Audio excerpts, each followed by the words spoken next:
Let's go into this final, though. Who do you I think is going to win this final on I Sunday? would want Spain to win, but I think Argentina's gonna win. Tell me why.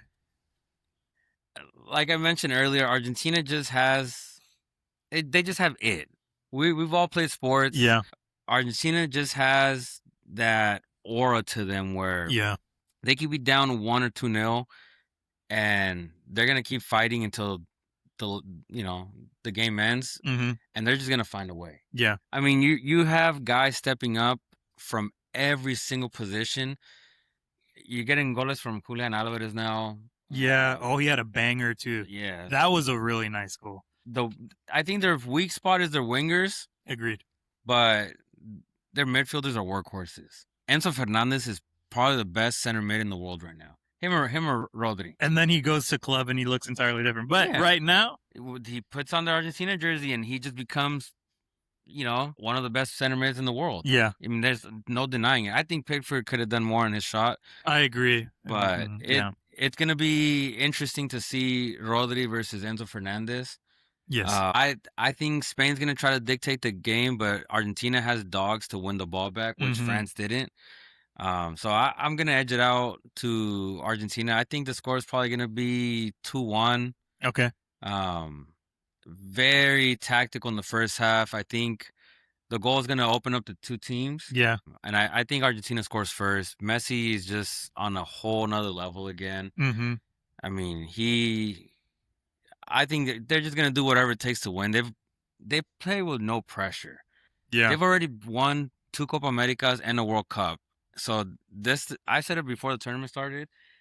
This Argentinian team just plays with no pressure whatsoever. Mm-hmm. So for them, it's gonna be the World Cup final, but with what 3-4%, or from 1 to 10, Yeah. they're like at a 4 in terms of pressure. As Spain hasn't been there. Yeah, they've won a Euros, Yeah. They won Euro. but it's not the same as the World Cup final. No, that's true. I am going to take Spain. And it's funny because we were talking about this before, and I thought you were going to say Spain too. But I'm glad you said Argentina so that I can take the other team Yeah. now. But I think Spain. And I think you said it earlier. The lack of quality when it comes to Argentina's wingers, I think is going to bite them in the butt later. Yeah. When Argentina won their 2022 World Cup, I thought they had great winger play, which really opened up the middle for Messi and to create spaces for their players to really come and make those runs. They've been getting the opportunities this time around, but you saw at the beginning of the first half, they didn't have no shots on goal. Neither did England. Yeah. But I think that's where Spain's biggest strength is. Lamine Yamal has to show up. Oh, Lamine Yamal has to show up for sure. He's been good, but he hasn't been Barcelona or Lamine Yamal. No, 100%. Yeah. And I mean, he's coming off that injury. Now he should be, basically 100%, but you're not seeing that quality. I mean, they're also, teams are being smart. They know that he's that player that can make the difference. And so they've got 2 guys on him or sliding to help out. But I would say for Spain, sort of their keys is, again, sort of controlling the tempo, winning that ball quickly, clogging up that middle where Argentina's trying to make some quick combinations to move forward. Yeah. And I think, if Spain goes up at any point during the game, can they keep the pressure on Argentina and not sit back like the other teams that have played Argentina? Because you've seen Argentina. And I think they will. That is their style of play. That is. And so that's why I think, for me, that's why I think Spain could win it. I'm going 1-0 Spain. I think it's going to be gritty and tough. I think Spain is going to control the tempo and move the ball around in Argentina's half. I think they'll probably sit back, personally, just because of Spain's quality across, and they're used to that pressure, and they can move that ball out of the press and find those spaces in the middle, especially when they try to overload it. But I think it's going to be a really interesting tactical game. If you're someone that likes tactics, I think it's going to be really interesting. I don't think there's going to be fireworks like the France-Argentina from 4 years ago. Along with that, just because it's a final in general, but I agree with you. Yeah. I think it's a very different final from 2022 with the players and the styles of the teams that are playing. My main thing is I just don't think Spain has enough gritty players to do a street fight with Argentina. Yeah. Argentina's gonna make this game so ugly. They're gonna. I think they will too. They're gonna be, little elbows, little kicks here and there. I don't think Spain has ever faced a team like Argentina. I mean, obviously you don't have that style of play in the Euros. Yeah, it's very different. And I don't think they've played anyone. I mean, they played Uruguay, but Uruguay had no quality this World Cup. Yeah. I just think Enzo Fernandez, McAllister, what's my other guy from Inter DePaul? Miami, DePaul. I mean, DePaul plays in the MLS, and You mean Messi's bodyguard? yeah, I mean the guy he's been good, you know. Yeah. Yeah, I don't know. I just see Argentina. They're just gonna make the game, you know. Yeah. Conmebol Classic. And I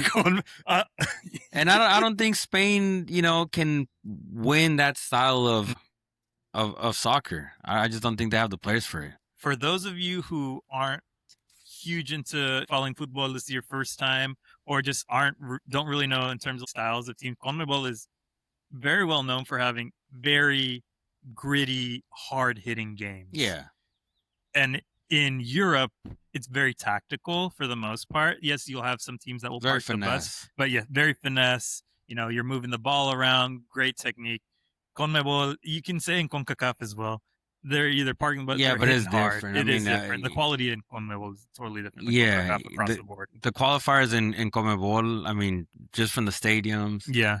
You know, a lot of the Ecuadorians were complaining about Mexico, you know, keeping up the players the night before, but that's normal in Libertadores. I was going to say, that's why I'm like, that is absolutely ridiculous. Yeah.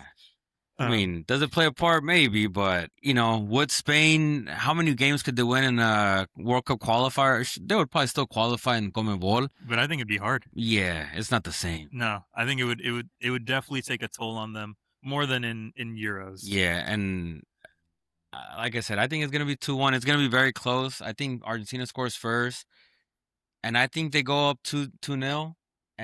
Who's scoring? Who do you have scoring? I mean, it has to be Messi. Got the goat. He's scored in every single game except for like 1 or 2.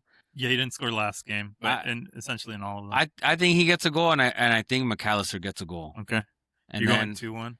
I think for Spain, I'll give it to Ferran Torres. Oh, Ferran. He makes good runs, not because I like Barca, but he's always in the right positions. Yeah, I think he's gotten unlucky a couple times. Mm-hmm. But I see him. Should we make a bet? Yeah, we'll do whoever. I'll go Argentina. You get Spain. We'll buy the beers for next podcast. Shake on it. All right, you saw it here first, everybody. The bet is set. I'm going. I can never pronounce Orizabal. Orizabal? Yep, I'm going Orizabal. First half goal. I'm getting specific about it. First half goal. Keep it 1-0, and then Spain will have some opportunities. Argentina will have some opportunities, but ultimately Spain comes out on top. Is my guess for this World Cup. So we'll see on Sunday. What time's the game? I think it's at noon. I think it's at noon. Yeah, noon Pacific time, 3:00 Eastern. So make sure to tune in for that. It's going to be really fun, and I think a good culmination of. We'll see how the environment is. You know. Oh, that's true. And it's going to be in MetLife Stadium in Jersey. I mean, of all the stadiums, you have so many to choose we from. can its own podcast episode just about the stadiums and the fact that some of the stadiums that are being picked for some of these big games, considering, I mean, La Azteca. Yeah, it had to be Azteca. I mean, and you were at the Mexico game too. Yeah, I mean, if you're gonna close off the biggest tournament in the world, you have to do it in the most legendary, historic stadium in the world. Not MetLife? Nah, it's MetLife's a parking lot, you know, with no... The new Eli Manning and the New York Giants winning against Tom Brady and the Patriots. Oh, it had to be Azteca. I agree. I mean, I am 100% with you. All the England fans after the game, even before the game for the Mexico game, a lot of them were talking about how it was their dream to come to Azteca. And these are guys that, you know, they go to Old Trafford. Yeah. You know, I'm sure they've been to Camp Nou and Bernabeu, and they were saying that was the best stadium they've ever been to. I've never been. I've been to Estadio Jalisco. Yeah. Which is, it has a lot of history. I wouldn't say it's the nicest stadium, but it doesn't compare. Yeah. I mean, what stadium in the world can say arguably two of the greatest in their sport won the biggest trophy there? I mean, Pelé won in 1970 and Maradona in 86. Yeah. You know, it's the only stadium in the world that can say that. Yeah. And to not give El Azteca the opportunity to see Messi lifted there, or you Yeah. know, Lamine Yamal, or you know, whoever it could have been. Yeah. I think it's just a huge mistake. I agree with you. So we're making a petition 2038 in Mexico Yeah. as the hosts. Why not? Everybody get in on that petition and Yeah. get it started, because 2030 we're doing a dual one in Europe with Morocco, Spain, Portugal, and then they're doing some games because it's the 100th year Yeah. World Cup. They're doing Argentina, Argentina, Paraguay. Paraguay, and Uruguay. Yeah. And then you've got Saudi Arabia in 2034.